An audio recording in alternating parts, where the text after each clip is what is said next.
Like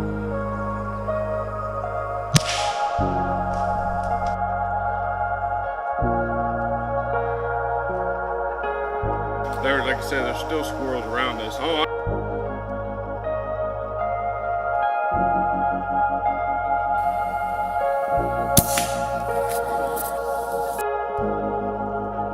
Nonetheless, I made it out here for evening hunt. I ended up bringing the new Air Venturi Wood Edition with me.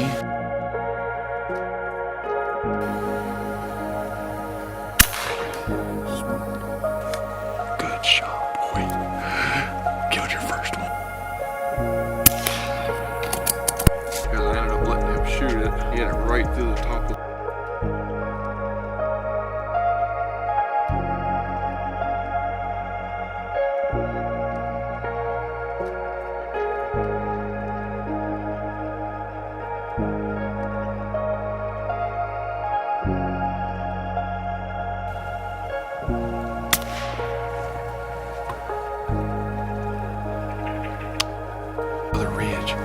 check it out and see, but there he is, right through the neck, right where I was aiming.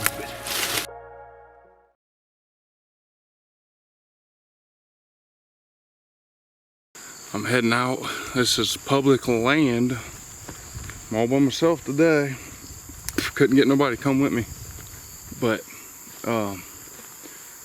anyway, we're gonna go up on this big ridge system. There's a lot of squirrels that hang out up there. I got the 870 with me. I wish I had my PCP, but the pump blew up, as I was telling y'all in the last episode, and if you didn't catch it, my pump blew up on me. So nonetheless, we're going to go up on this ridge system tonight. I brought a box of shells. Should be enough to kill a couple squirrels at least. Last time I took a shotgun, I shot 24 shots and got my limit, but we're gonna hunt as if I have the air rifle tonight, even though we got this, so it's not gonna be too hard with the shotgun.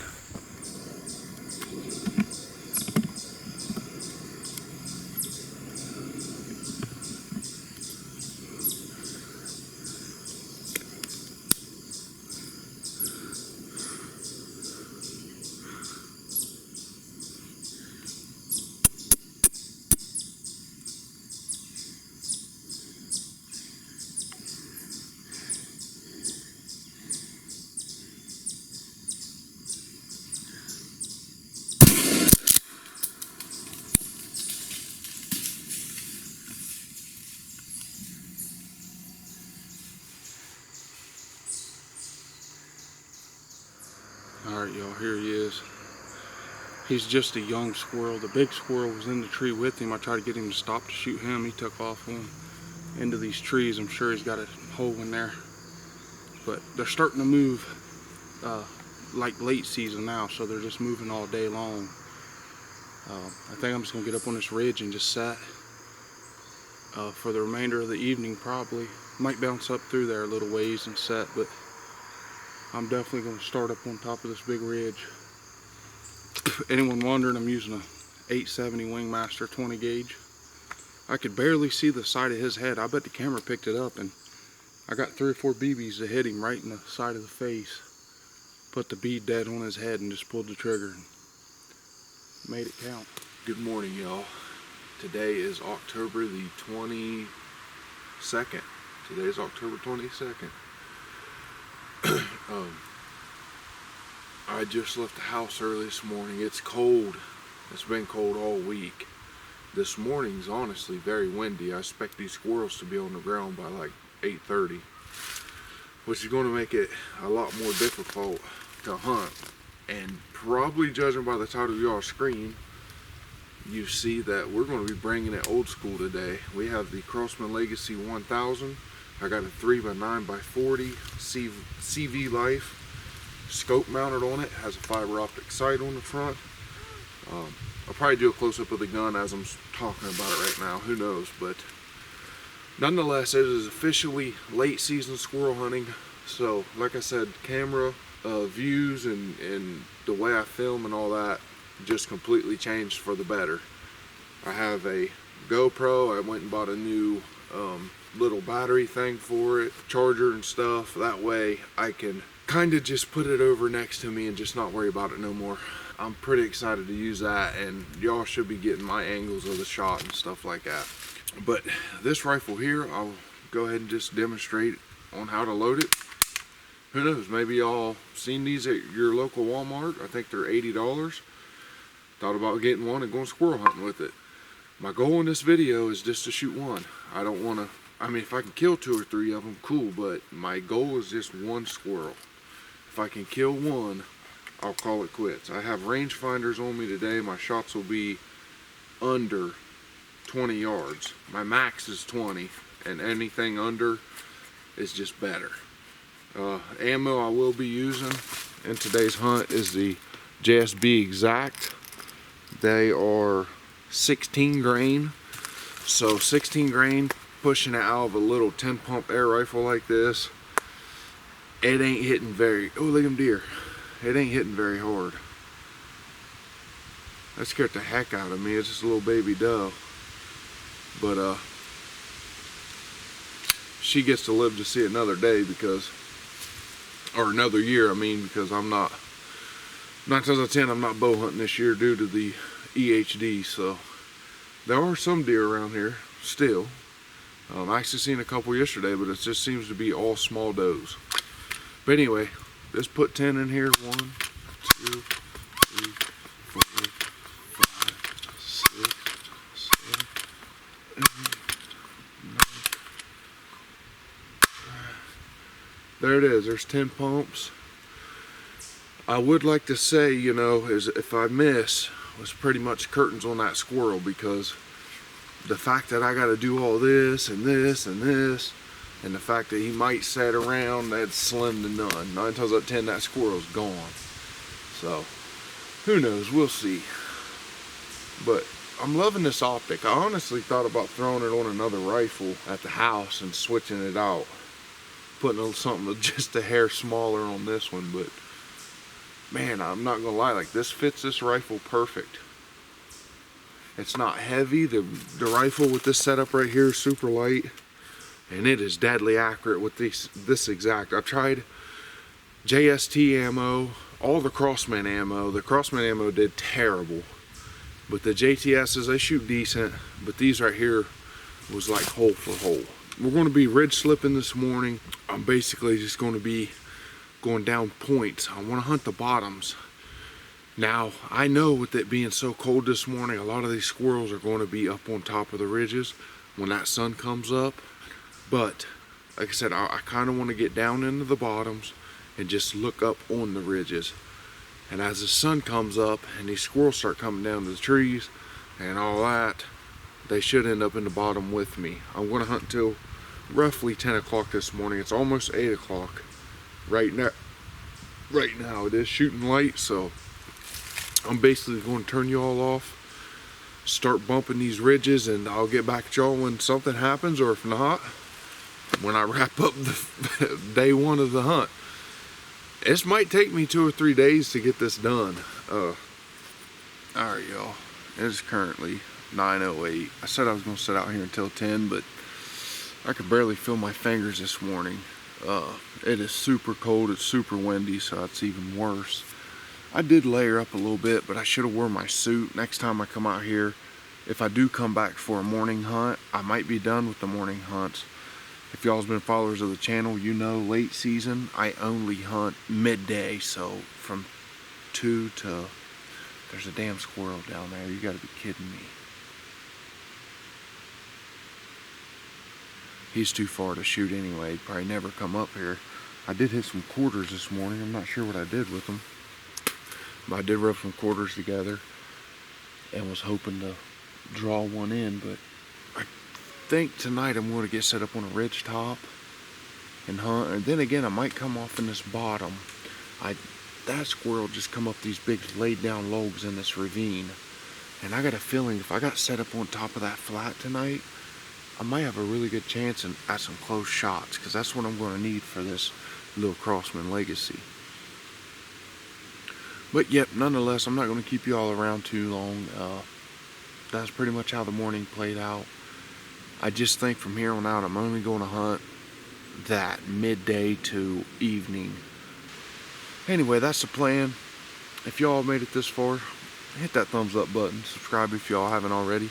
This video should be getting very interesting here soon.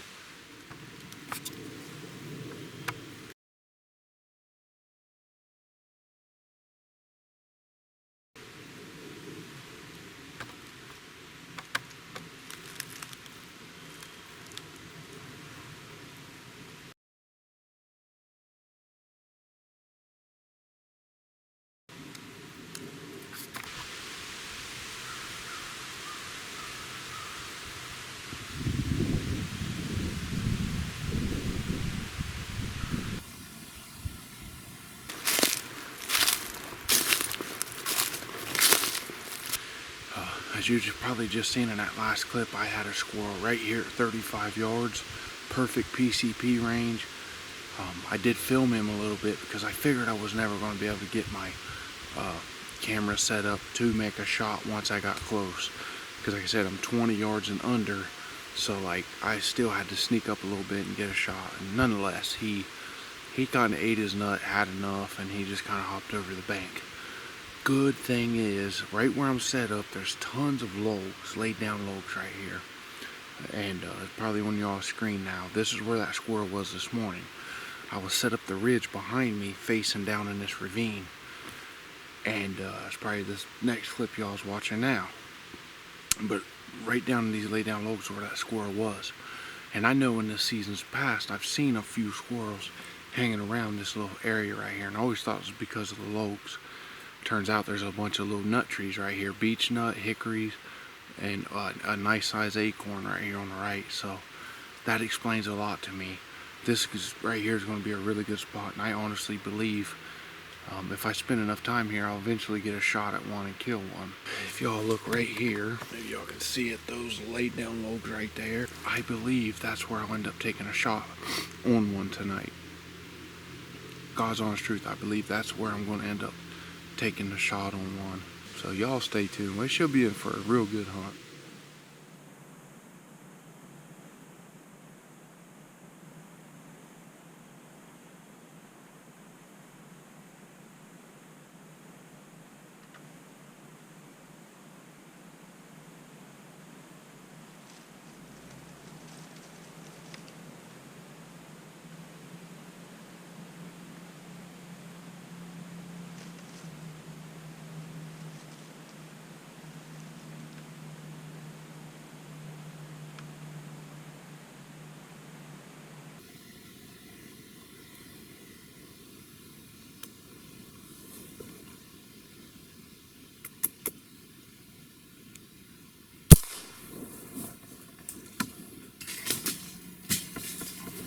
Alright y'all, I got it done. I am going to hunt for a few more days and try and get one more with it because that footage wasn't the best footage.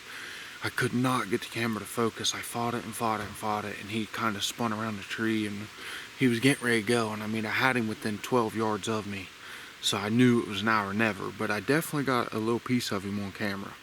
So anyway, that's good enough for me. And the old Legacy 1000 absolutely thumped him in the head and dropped him in his tracks. I was going to go for a lung and heart shot, but his head just looked so perfect. And I know this thing at 12 yards, I can shoot pop bottle caps all day long. So I just put it on his head and squaz, and he's down right there. Big squirrel too, giant. It was actually the same one that came down the logs. I haven't updated y'all, but I was sitting here in these logs that's right here behind me. I heard something go in the leaves, and I just looked over. He's 10 yards from me, and he comes down and he jumps on the other side, which is when I get him on camera, and he goes down the bank and he goes way down in these trees, and I watch him come all the way back. I hit quarters. He came all the way back up into this big tree, and probably about 10 minutes goes by, and I hear him jump, and when I look up, I see him coming down this open tree in front of me, and I'm like, here we go. I got the camera up there, and then I had to kind of scoot the camera, scoot my legs real easy, and all that good stuff. But nonetheless, I'm going to replay the footage. I'm pretty sure I got a pretty decent amount of footage that's in sort of focus. I know it wasn't completely focused just because of the leaves, but Oh well, that is the first squirrel I've shot with a 10 pump air rifle, and I know, I kid you not, 10 years or more. That is the first squirrel I've killed in that amount of time. Like, that is insane. I was sitting here and I'll be straight up honest, I was missing my PCP so bad. I was missing it so bad. Because these squirrels was 30 yards. I mean, I seen a couple right here, 40, perfect headshots on them. And I couldn't do nothing about it because this gun's got to be so close to them. And yeah, I was kind of ripping my hair out and I was like, man, what am I doing? Like, this ain't going to work. And sure enough, everything happened to the script. I just didn't expect to shoot him there. I thought I was going to shoot him on the ground right here in front of me. I still got about a half hour of daylight left somewhere in there. I think 45 minutes of legal shooting light, but I'm going to go ahead and grab some pictures with him and this rifle because, like I said, this is the first squirrel I've killed with a 10 pump air rifle in 10 years or more. It's probably a little bit longer than that, but definitely safe to say 10 years. And man, I missed it. I mean, that was awesome. The old legacy put supper on the ground. And oh, I also wanted to show you all really quickly. I cooked a bunch of those squirrels the other day. Deep fried them for the first time in my entire life. And no boiling or nothing. And this is exactly how I'm going to start making them. They're so good. Hopefully the camera picked up on that. They taste fabulous like that. I used to have a problem with like a salt taste, which I know why, because I used to dump salt and stuff in my boiling pot and everything else. So when I'd eat the squirrels, they would taste a little salty. But these ones, oh, they tasted so good. It was unreal.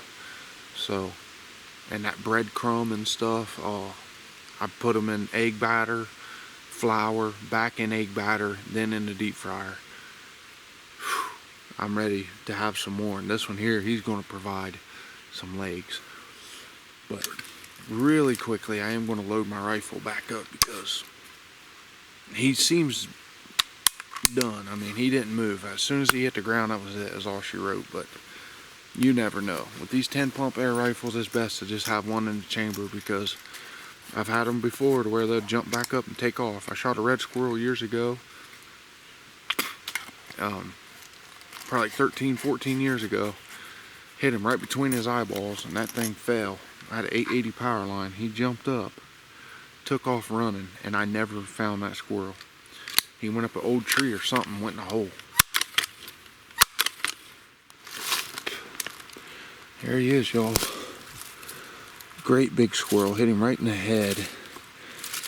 He's deader than the door now when I got down there.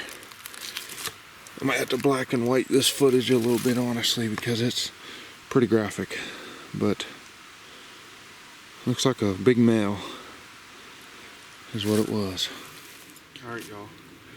I just checked the time. I actually have 57 minutes to get another one down. So I'm going to sneak up this ridge line up here and get set up along the top. Haven't hunted up there this year, so I don't know, what to expect. But nonetheless, we got our first one down with the old Legacy 1000. And I just can't be thankful enough to be able to still squirrel hunt. At least we have something to hunt. The deer population's destroyed, so I'm just glad to be able to come out here and chase something.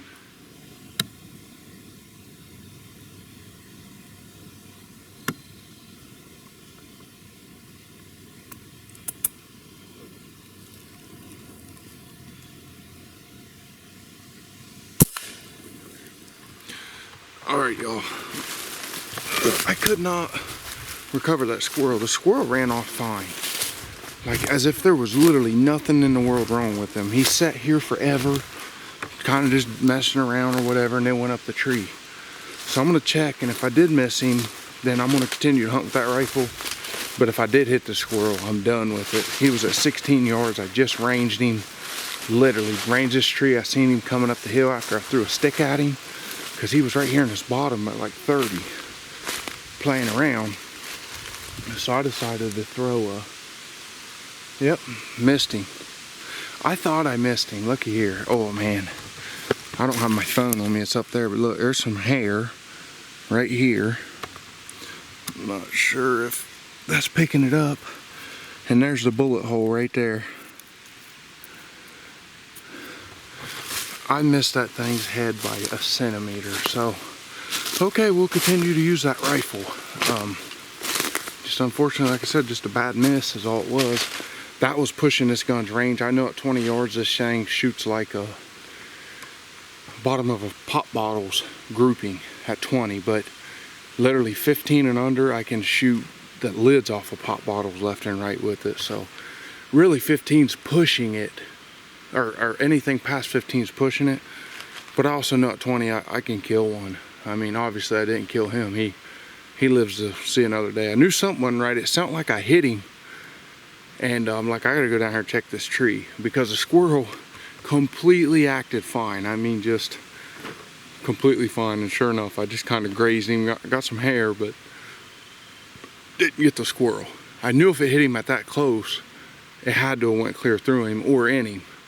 The head of that squirrel, that first one I shot, it didn't go clear through him, but nonetheless, I can probably blame that on me. It was the angle I was aiming. Had to swing around my camera and everything else, so I'm not gonna say it was a rifle, but I do want to kill one more, and then I'll probably put this thing up, because eventually I think it's gonna give me a headache.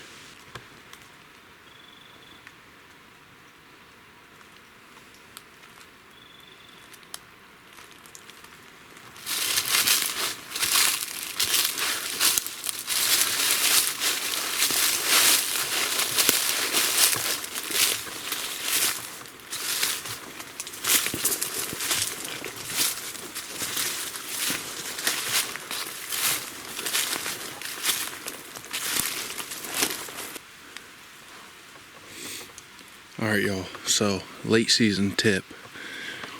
Notice how I got the rifle here, so this right here is going to be my initial setup. This rifle is only good for 20 yards. So if you look right through there, there's a log. That log's right now at 22 yards. If I have to take a shot over there, I will, but I'm hoping they'll come in on this side. But that's one laid down log. I'm right in the big creek ravine right here. I was just now scouting up on top of the ridge up there. Seen some nut trees, seen some cuttings, but it just wasn't enough of an area to really narrow the squirrels down, which I'll get into that here in just a second. But I got a wide open hillside. Throughout this hillside, we got logs scattered everywhere. Just all old logs that's fell and stuff like that. Closest log right here is about 10 yards from me. And when it comes up, it runs into a bunch of logs. And every one of these gigantic trees that y'all seeing, all the tops are blowed out of them. So that just means really, really good habitat for a den hole for squirrels to get in. Where it says the evening hunt, I'll catch them when they're coming back to their den trees, and I'm hoping one of these trees within 30 yards of me is a den tree, and I can smack one. And I see the weeds moving way through there. I'm wanting to say it's a squirrel. It could be a bird, but the leaves are moving. So anyway, I'll go ahead and sit down, get you all set up, and fill you in the rest of the way. I'd say 85% of the people that would be set up right here where I'm at, they would just overlook this spot, because it's very thick. Big thickets to my right, big thickets to my left, but it is a little open right here in front of me. But when it comes to late season squirrel hunting, your main focus is lay down logs, and try to put yourself in a position to shoot the laid down logs as close as you can to them. And another big key factor is find logs that lead to den trees, such as this log right here. And as you can see, maybe in that video, there's a creek ravine right dead in front of me. A squirrel is like us. He don't want to go down in that creek and then come back up if he can just cross a log. So what he'll do is he'll come down the bank, he'll jump on these logs, cross the little creek ravine, then do whatever. So like I said, I have two crossings. I have a crossing behind me and then one right dead in front of me at 5 to 10 yards away. Well within range for this little Crosman Legacy 1000. The hillside up here, if I had my PCP, would be perfect. I can shoot all the way out to 50 if I had it. So like this setup right here would be absolutely killer. And also, another thing is I have nut trees mixed in with all these den trees. There's an acorn tree right here about 30 yards to my left, another one maybe 15, and some beech trees out in front of me. So I have a lot of confidence in this spot. I searched that ridge up there, and there was a creek ravine. There wasn't too many laid down logs. There were just, basically you're treating these squirrels like a deer. You're just trying to funnel them. Just like last night, I told y'all if they're coming, they're gonna come down that log right there. The one that I shot came down that log. I just caught me off guard, and then finally I got him. But yeah, nonetheless, if you really think about things and you kind of lay it all out, typically it works identically to how you planned it when it comes to late season squirrel hunting. It ain't nothing for me to come out here with a 17 or 22 and take a 100-yard shot on one. To me, I love getting right up on the squirrels, so close to them, without them knowing I'm there. That's the whole point for me, and that's the reason why I hunt with these little BB guns and air rifles so much. But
alright, we'll go ahead and bring everyone up to speed. I finally made it back up on top of this mountain, but I sat there for 3.5 hours tonight. I had 3 squirrels in range, and the fourth one, I guess 4, because I shot at the 4th squirrel. But the very first squirrel that came up on me, I think I might have updated y'all. Yeah, I updated y'all. Just, you know, whatever I said in the very beginning, that's what happened. He turned and went off. Well, fast forward to the other one that I filmed. I seen a bunch in between, but these are the ones I actually got on camera. The one was right near a creek ravine, and I had him at 20 some yards, and I almost shot him there. And as you can see him on the screen, he's hopping right down the middle of the screen. And I almost stopped and shot him, and I was like, he's coming right at me, so I waited. He got down in the creek bottom. I'm sitting there, and there's a log, I think 8 yards in front of me. I'm like, he's gonna pop up right on this log. And I waited. Apparently he must have got him a drink, turned around, went right back up the little ravine, because I looked over and he was going right back. That squirrel turned and went over this way.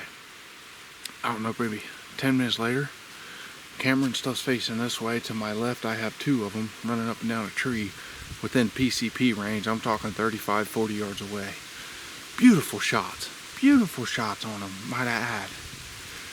So anyway, I'm like, you know, focused on them, and then the brush to my right, where I'm originally set up to be shooting, in that thicket, right where I told y'all squirrels are probably going to be coming up out of, I hear something in it, and I look, and here comes 2 of them. They're coming right for me, and the squirrel in the front is the one that I shot at. The other one kind of hung back to the left. I might have got them both in the viewfinder. I think I turned the camera and zoomed it on as soon as I seen him coming. But anyway, I kind of just follow him a little bit, and he gets up on that log, got him a nut, 9 yards, completely wide open, beautiful shot. Beautiful. And I squeezed the trigger, and I'm not sure if y'all heard it or not. I simply did not miss the squirrel. I could have took the pellet, I shit you not, and threw it faster and harder than what it did when it come out of the gun. My thinking is that this sills in this rifle, might I add, it's brand new. It's only had 70 shots fired out of it, but I believe the sills are blowed out of it already. The 880 power line, I think it lasted 110 shots, somewhere in there. I did a video on it and shot it 2 or 3 times, and when I'd open it up, seals was just completely blue, which I thought within the 80 shot mark there was something going on, because I could hear the power getting less and less. That was the same way with this one. I literally could have took the pellet and threw it at the squirrel harder, then would it come out. But after I shoot, the squirrel jumps on the side of the tree. Me and him had the longest staring contest I ever seen in my life. Maybe the GoPro picked it up, but I kept, and I'm like, you know what, forget it, I'm gonna try to pump it. And he sat there until I got like the 5 pumps. My pellets are in his pocket. So then I had to jack the bolt back, and when he heard the click of that bolt, for whatever reason, when he heard it clinking like this, he didn't care. As soon as I hit that bolt back, he went on up the tree. I was like, oh, you gotta be kidding me, dude. So anyway, long story short, I went up there, I tried to shoot at him again, I never saw him again. But when I got up, there were squirrels on the bank. I didn't even have any idea they were right there in front of me.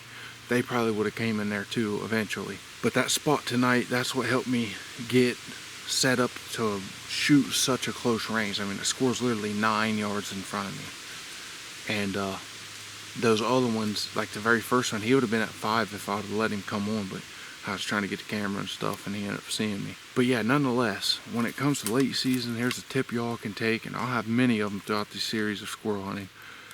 But when you set up for a late season hunt, when the squirrels are starting to go on the ground, find logs and find nut trees. You don't have to set on the nut tree or under it. What you want to do is set nearby, but make sure you're around a bunch of laid down logs. Squirrels love them for traveling. Even if it's in the nastiest thicket ever, the middle of the treetop, basically, where it's nasty and just disgusting looking, set up next to it, because the squirrels will come right down through there. I'm telling you. I've seen it a million times, and that's how I set up late season. This is how I manage to shoot squirrels with little BB guns, pellet guns, and maintain accuracy and stuff like that. Unfortunately, it didn't happen tonight because this gun's about junk. I got another 880 power line, the original with blowed seals. I do want to get it fixed at some point. I've never shot it. When I got it, it had blowed seals, but it's the original. It's not plastic. It's like I guess it is a plastic. I don't know. It's a hard material compared to what these things are made of these days. Like I said, it's an original from like the 90s or when they came out. So I'll throw it in the box with it, and who knows, maybe one day I'll find somebody that redoes seals in them and redo a sail for it or something, or I don't know, maybe give it to a little kid. I'm not hunting with it no more. I am going to keep my scope though. The scope is nice. I honestly want to put the scope on a different rifle or something, but I will. Anyone out there that's looking to get into like a 10 pump BB gun or something, don't go with 880 power lines. Like literally what used to be the top of the brand line, whatever you want to call it, top of the line, don't go with them no more. Don't go with Daisies or this Crosman Legacy 1000. I'm telling y'all right now, you might get lucky and get a good one, but the only other one that I'd say might be worth it would be that cowboy rifle. I can't remember the name, 1866 or something. It looks like a cowboy saddle rifle, 30-30 type deal. That might be the only one that might be worth a damn, and I've never shot it before, but I saw videos and it looked like it was alright. But these old rifles here, these used to be the best rifles. This and the 880 power line and the 760 Pump Master was pretty good. There's a lot of things I didn't like about the 760. I'd say this one and 880 was my all-time favorite air rifles, but they just don't make them like they used to these days. I'm telling you right now, they'll still kill a squirrel if your seals are all right. The very beginning of the video, you've seen I smacked him in the head. I mean, he wasn't but 8 yards from me, but they'll still hold accuracy. But getting one that without weak seals, good luck, because this is right here is the final one I will ever buy. A 10 pump BB gun. I promise I'll never in my life buy another one. I don't care if they come out with some crazy looking one. It'll never happen. I'm done buying brake barrels. I'm done buying 10 pumps. This is it. Buy PCP any day of the week. Hell, if their seals blow, they're typically easy to, some of them's easy to tear apart. There's a lot of tutorials on how to do them depending on how big of the brand it is, and you can replace them. But I've only had one seal blow, and that was out of a 30 caliber, and I got refunded my money, so whatever. I took that money and went and bought me a 22 caliber. Anyways, hopefully y'all enjoyed this episode. I still have fun making it, and it was nice to shoot one. It had been 10 years plus since I'd killed one with a 10 pump BB gun, so it was nice to get back to my original roots and harvest a squirrel with one. But anyway, it's enough blubber. Until next time, it's been your host Trayvon, Huntfishohio Outdoors. Until next time, happy hunting.